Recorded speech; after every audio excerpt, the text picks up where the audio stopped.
How to forgive, not only that, but it is also one of the most profound acts of love that we are capable of performing, not just toward other people, but also toward ourselves.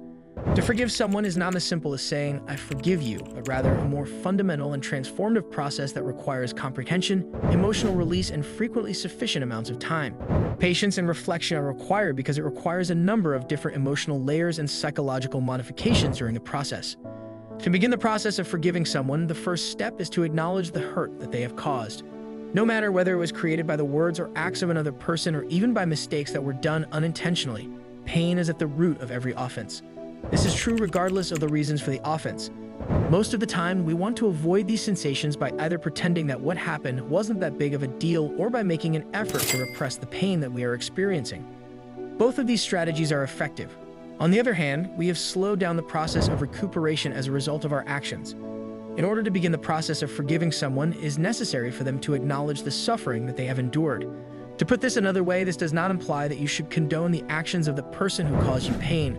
Rather, it indicates that you should make an effort to examine the process in its entirety. Sometimes people hurt each other because they are unaware of the misery they are inflicting. Sometimes they act out of their own agony or worries, and sometimes they are simply selfish or thoughtless. There are many different reasons why people hurt each other. People hurt each other for a variety of reasons, and this can happen at times. If you have a better grasp of this more comprehensive history, you will be better able to discern the person from the acts that they committed, which will make it easier for you to treat the damage that they caused. Although it is essential to keep in mind that this comprehension does not in any way condone their actions, it may help lessen some of the emotional burden that they are carrying. Another key component of forgiveness is accepting the truth that the past cannot be changed or improved upon. This is a realization that must be made. A person who harbors resentment in their heart is, in essence, yearning for a different past, which is an endeavor that cannot be fulfilled. The event that took place actually happened. The act of mentally reliving the unpleasant incident or repeatedly listening to the harsh words is a common way in which we put ourselves in a cycle of sorrow that never seems to end. In order to fully forgive someone, you must first break away from this cycle and accept that there is no amount of time that will heal the damage that has been done. Only then can you truly forgive them. Discovering inner peace is the core of letting go, despite the fact that it may appear that letting go entails giving up your sense of justice. However, this is not the case. In other words, this does not suggest that you are in agreement with the events that.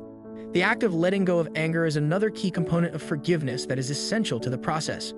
There is a possibility that anger can give us the sense that it is shielding us from experiencing any additional emotional distress. The usage of this is one method that we may do in order to ensure that the other individual is held accountable in our thoughts. On the other hand, the fact of the matter is that anger is a burden that is troublesome to bear. This behavior can have a number of negative repercussions, including the use of energy, the distortion of your perspective, and even the infliction of mental and physical harm onto yourself. A technique that can be finished in a single day is not one that can be used to get rid of anger. Even when you may not feel prepared, it is frequently vital to make a deliberate decision to get past the rage that you are experiencing. In order to accomplish this, consistent effort, introspection, and even, on occasion, deliberate choice are required. It is nice to have this emotional release because it enables you to restore your emotional equilibrium and move forward in life without the burden of anger holding you back. This is a wonderful thing to have. It is essential to have compassion not only for oneself but also for the person who has harmed you in order to be able to forgive them. Especially if the offense was of a serious character, this may appear to be an exaggeration of the situation.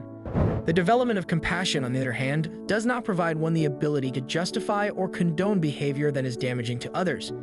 It is, on the other hand, the act of accepting the universal human experience of suffering and imperfection. As is the case with everyone else, you are capable of making mistakes. To the same extent that you have undoubtedly caused hurt to other people in the past, whether you did it intentionally or inadvertently, the person who caused you harm was probably also caught in their own web of confusion or anguish. This is because you are likely to have caused harm to other people. You will be able to let go of your resentment if you demonstrate compassion toward them. This will help your heart become more flexible, which will allow you to accomplish this.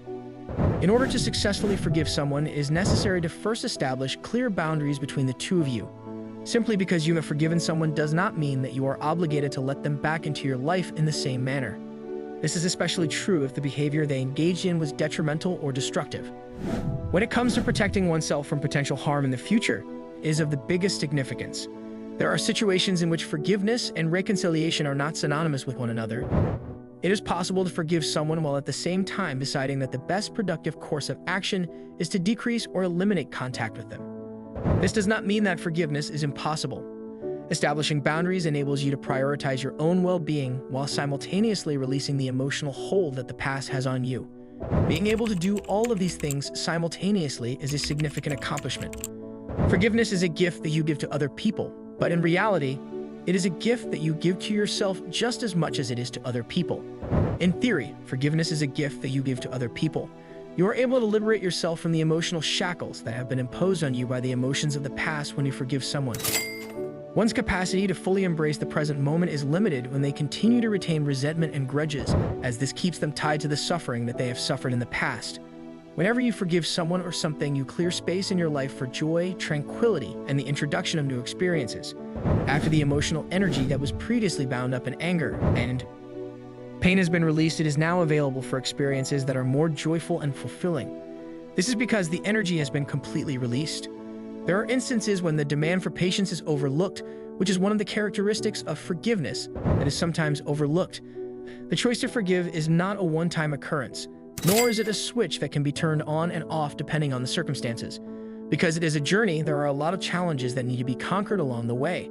It is likely that there may be days when the hurt will return and the anger will feel just as fresh as it did when it initially occurred. This is something that is possible. It is crucial to remember yourself that forgiving someone is a process, and that it is appropriate to experience a wide range of sentiments while doing so. This is something you should keep in mind whenever something like this occurs. Please treat yourself with kindness and compassion while you go through the layers of misery that you are experiencing. It is typical for it to take some time before you are able to entirely let go of the hurt that they gave you. This is something that you should expect. In conclusion, making the decision to forgive another person is a brave act. After having been wronged, it is vital to have the ability to be vulnerable, the willingness to experience grief once more, and the bravery to trust in the compassion of others. These are all necessary components. In order to protect ourselves from the prospect of experiencing sorrow in the future, it is much simpler to isolate ourselves, to erect walls of hate, and to avoid the chance of experiencing it. These walls, on the other hand, create barriers that hinder love, joy, and connection from crossing over. By forgiving someone, you are not demonstrating that you are weak. Rather, you are demonstrating that you are strong and resilient through the act of forgiving them. It signifies that you have taken the decision to rise above the anguish and recover your peace, regardless of what happens to you or to other people or to anybody else. It is ultimately a deeply personal path that enables you to heal, evolve, and finally find freedom from the past. Forgiving someone is a journey that you take in order to forgive them. The fact that we have the option to choose peace over pain, love over wrath, and compassion over bitterness serves as a powerful reminder that we have the capacity to do so regardless of the severity of the agony that we are currently experiencing. Thanks for watching. Don't forget to like and subscribe to our YouTube channel.